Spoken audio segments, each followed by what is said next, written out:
Welcome to the Carousel of Happiness Podcast. I'm your host, Allie Wagner. We are in the throes of election season here at the Carousel. As many of you know, Mayor Giraffe is stepping down this May, and we've got three perfect candidates, Lion, Pig, and Dragon, who have lifted their paws, hooves, and claws, asking for your very generous support. Yes, in fact, the puns are getting worse on the podcast and will likely continue to do so this election season. My apologies. Ugh. Don't let the wordplay deter you. We've got a great episode for you today. But before we get to that, a quick reminder of how you can participate in this year's election. Each vote for mayor is $1, and all of the money we raise between now and May 26th is 100% tax deductible and goes directly back into the carousel to keep us spinning. There are so many ways for you to participate. You can vote either online or in person. You can become a Wonder Scout and rally others to vote. If you get 10 people to vote for the candidate of your choice, you get a free ride on the carousel. If you get 20 people to vote, you get a free t-shirt. Perhaps you'd like to become a campaign partner. If you donate $100 or more to the candidate of your choice, you get a free 15th anniversary t-shirt and a mention on our website and this podcast. If you donate $250 or more, you get all of that stuff, plus a free copy of Scott Harrison's new coffee table book, Carousel Soul. In it, he explains the story behind each and every carving in the carousel, the riding animals, the hitchhikers, the somewhere else wall, all of it. If you've ever wondered why the rooster has a pearl necklace or why the cow has horns, you can find those answers and more in that book. Plus, Scott reveals some of his secrets for how he carved each animal and why. Big shout out to Lisa Culver, who joined the Lion's Pride and became a campaign partner for Lion at the $250 level. I'd be lying if I said we weren't grateful for your support. Thank you, thank you, thank you. Also, big thank you to Lily Morse, who is on fire for Dragon and became a campaign partner at the $100 level after hearing our Dragon-sponsored episode of the podcast last week. Thank you. You are officially the best. Yes, I know. It's getting bad. As I mentioned last week on the podcast, we took a trip down to Longmont to hear about the Warrior Storyfield and its work with veterans building a 16-foot dragon and an 18-foot phoenix out of metal. Over 100 veterans, civilians, and their families have contributed to the project, finding inner peace and healing along the way, including yours truly. If you missed it, be sure to check it out wherever you get your podcasts.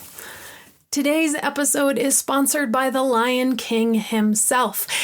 And I've got to say, he made an interesting choice. Today, I'm going to share a story about Boulder County Open Space Ranger Kevin Grady and his canine partner, Miss Dottie. Now wait. I know what you're thinking. The Feral Feline Federation to Elect Lion chose to sponsor an episode about a dog? What's up with that? When I talked to the folks in Lion's camp, they wanted to emphasize how he's a little bit different than most carousel lions. Traditionally, turn of the century carousels would feature lions as riding animals, but many of them were carved in these wild poses with big, scary, open mouths full of teeth. And what many carousel operators found was that these animals weren't ridden as much, particularly by younger riders, who found them to be a bit too intimidating. So when Scott carved our lion, he intentionally put him in a gentle pose with a very soft expression and a closed mouth. Lion is aware of this and wanted to highlight to voters how he's different. In fact, rumor has it he's considering Dog as his running mate and candidate for vice mayor or deputy mayor or assistant to the regional mayor, whatever you want to call it. So, in a demonstration of interspecies bipartisan support, Lion is reaching across the aisle and bringing you an episode about Boulder County Open Space Ranger Kevin Grady and his canine partner, Miss Dottie. You'll hear about how they've been working together and how after a crazy accident, the bond between them has grown stronger than ever. Let us begin with today's story.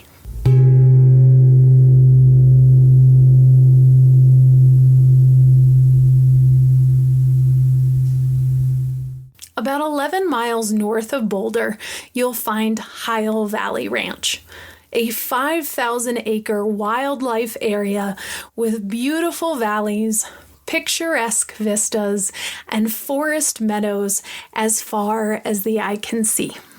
It is home to more than 100 types of birds and 50 species of mammals, representing 70% of the mammals found in Boulder County. These mammals include elk, black bear, mule deer, coyote, mountain lion, and two very special mammals, resident ranger Kevin Grady and his golden retriever partner, Dottie.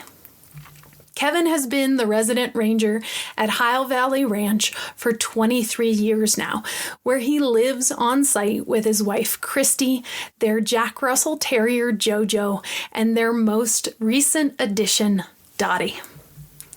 Kevin is a New Jersey native who fled the smog and congestion as soon as he could to attend CSU in Fort Collins. There, he studied Parks Protection Management and shortly after graduating joined the Boulder County Trail Crew. He was supporting the then caretaker at Heil Valley one summer when his boss decided to leave his position. Since Kevin was already doing most of the work at the time, he was offered the job. You can say he was at the right place at the right time. And life was great for Kevin and his wife, Christy, for a long time. He lived in a spectacular place close to nature, and for Kevin, nature and the outdoors were and still are his church. But things changed during COVID. With mask mandates and distancing requirements, many Boulder County residents fled to wild places like Heil Valley Ranch. Pretty soon, the park was jam-packed. And the truth is, people weren't that well behaved. They weren't being polite. They weren't following the rules. And Kevin's job suddenly wasn't as peaceful or as fun as it used to be. He was seeing people on a regular basis behaving at their worst. One day, after repeatedly issuing ticket after ticket to folks not abiding trail closures, Kevin was at his wit's end. He had a couple of panic attacks. He was struggling to cope and spiraling downward quickly. One of the hardest things about a job like this is that it's difficult not to take work home with you. You live at work. So even on his days off, Kevin had to drive by two trailheads to leave his house, where he would see people parking illegally and throwing their trash on the ground. It was incredibly frustrating. And 2022 was a particularly challenging year for Kevin and Christy. They, like all of us, were coming out of COVID, and personally that year they lost family members and their beloved dog, 13-year-old Cooper.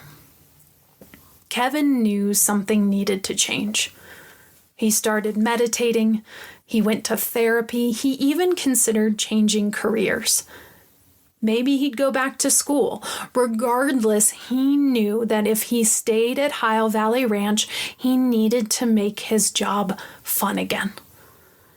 And at that time, Boulder County was looking to add another search and rescue dog to its team.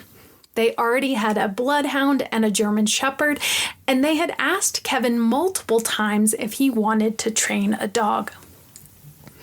Kevin had always loved dogs, but his dad was afraid of them, so he wasn't allowed to have them growing up. He had 2 dogs already, Cooper and JoJo, and was initially a little resistant to getting a working dog.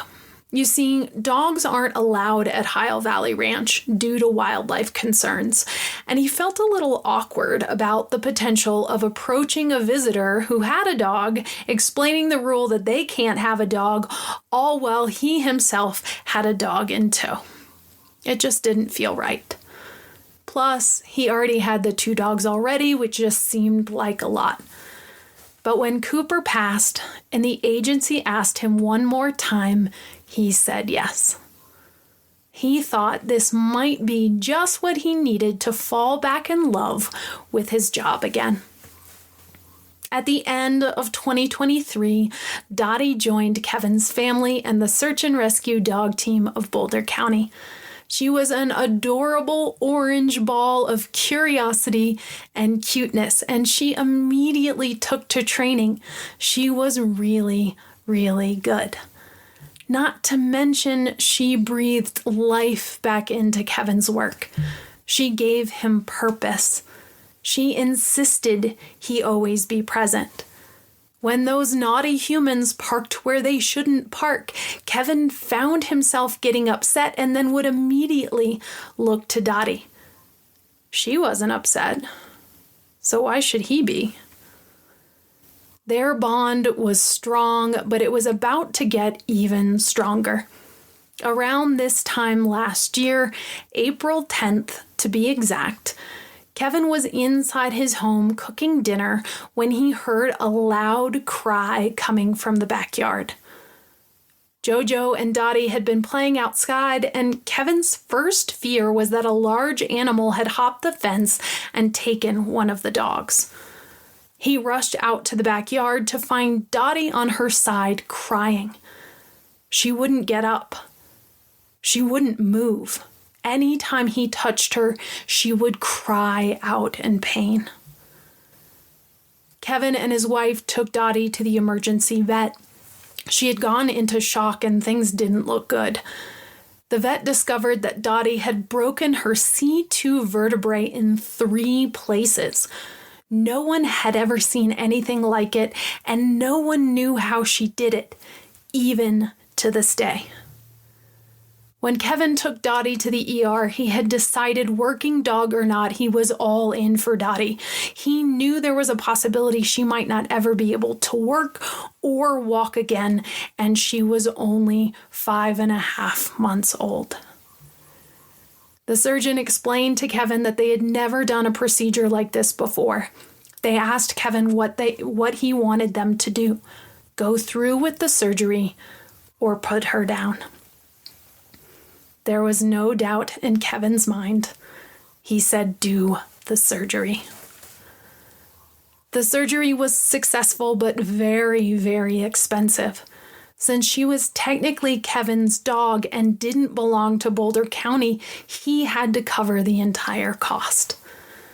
Then there was the rehabilitation. Dottie would need a lot of it. Her spine had been stabilized by the surgery, but she was still paralyzed and could not walk. She couldn't move. After covering the cost of the expensive surgery, Kevin walked into the office of Walking Paws Rehab in Boulder and told them he could afford only 2 weeks of rehab. That's it. He promised he'd do exercises, whatever they told him to do with her at home, but that's all he could pay for. Dr. Wynn and the Walking Paws team fell in love with Dottie and her story. They wanted to see what they could do for this puppy with a big job ahead of her. So they donated months' worth of therapy to Kevin and Dottie. Against all odds, Dottie learned how to move again. Pretty soon she could walk and then even run. As soon as her cast came off, she got back to search and rescue training without skipping a beat. Eventually, she experienced a 100% full range of motion recovery. Kevin calls 2024 the year of Dottie. Everything in his life was about her and her recovery. They were together constantly. He thought of nothing else but her. Kevin credits Dr. Wynn and her team at Walking Paws for Dottie's full recovery. Not only the healing treatments she received, but the overwhelming, unconditional love that each and every team member showered upon her at each and every appointment. Kevin isn't what you describe as a woo-woo sort of guy. He's got that slightly gruff, direct way about him that you'd expect from a guy from New Jersey. But when he shows me pictures of Dottie's recovery and I see him pulling her in a wheelbarrow on walks before she could walk, he instantly softens. There is a tenderness about him. He shows me picture after picture of him lying next to her, him holding her, him cheering her on over and over again. He said he never believed in miracles until Dottie. He never quite understood the power of unconditional love until that accident. How can you not? When he talks about Dottie, he lights up from the inside. She is his miracle dog. The accident caused Kevin and Dottie to bond in a way that they might not have otherwise. She absolutely adores him, and he adores her. When I met Dottie yesterday, she was a happy, floppy, silly, almost 18-month-old golden retriever. She was not on duty, so she was readily available for belly rubs and smiles. Had Kevin not told me about the accident, I wouldn't have known what she had been through. There is no way of telling by looking at her. She was a wiggly ball of happiness and joy.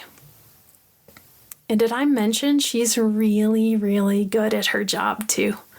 Last Sunday, she passed her Type 3 scent trailing and tracking test. In it, she followed a human scent 2 hours old over the distance of 1 mile. She has 2 more certifications left, and Kevin hopes she might be cleared in May. Her last test requires her to follow a human scent 24 hours old over the span of 1 mile. She'll need to complete that test in both a wilderness setting and an urban setting before she's allowed to go out on call-outs. Kevin showed me a map of their most recent test. On it, you could see the trail made by the human subject and then the trail made by Dottie. He points to one section of the map in particular. He said that was the location when he found himself losing confidence. He was getting in his head. He thought she was way off, and he was getting really, really discouraged. The evaluator was nearby, watching both Kevin and Dottie. Kevin turned to the evaluator and said, "I've got low confidence. I don't think she's on the trail." The evaluator responded, "Think about how your confidence is affecting your dogs." Kevin immediately changed his tune. He started to cheer her on. He gave her a little pep talk. "Come on, Dottie, you can do it." And the dog's behavior immediately changed. She started displaying signs of being on the trail. Kevin shows me the exact location on the map. She immediately responded to his pep talk and got back on track and made a beeline for the human being in no time. Kevin credits Dottie for making him more present. When they're working together following a scent, he needs to be completely tuned into her, reading her mannerisms, watching her work. He cannot be in his head like he was when he lost confidence in her during that test. He must be completely connected to and present with her at all times for this to work. And it's healing for Kevin. And it's healing for Dottie. Kevin believes his miracle dog is going to go on to do great things. He thinks she has something to prove in this lifetime, something to achieve. Why else would she have stuck around? Kevin tells me a story about a woman with dementia who got lost and accidentally wandered off. It was a canine team that was able to find her and bring her safely back to her family. The story struck a chord with Kevin, whose dad's been struggling with Alzheimer's and dementia for 8 years now. It is his dream that Dottie might be able to help someone like that person in the future. If her progress is any indication, Dottie will soon be part of the Boulder County Search and Rescue dog team. But she also has another very important role, that of trail ambassador. Kevin regularly takes her out on walks so she can help educate visitors of Boulder County parks about the importance of leash laws and picking up after your dog. It turns out sometimes it's easier to hear about the rules when there is an adorable orange face nearby. Dottie also regularly attends Boulder County programming events like career fairs and visits from the Girl Scouts. She is a gentle canine ambassador who is able to make lasting impressions on the people she meets, like me. Meanwhile, Kevin enjoys his job a little bit more than he has in a long time. Dottie's accident and the perspective that came with it, not to mention her insistence on him being present, has had lasting positive impacts on his life and his work. If you'd like to see a video of Dottie's recovery, check out the link from Walking Paws in the show notes below. You can also donate to the Search and Rescue Dogs of Colorado organization and learn more about their work in the link below. Dottie and Kevin are hard at work today because Tuesdays are an all-day training day for them. But as soon as they get back, we'll have some pictures of both of them on our Facebook and our Instagram. Don't forget to cast your vote for mayor, either online or in person. Voting continues until May 26th. In the meantime, take care. Be well.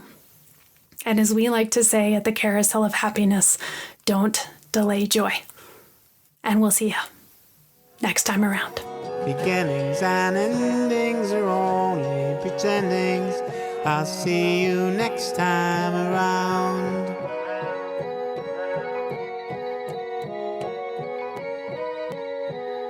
I'll see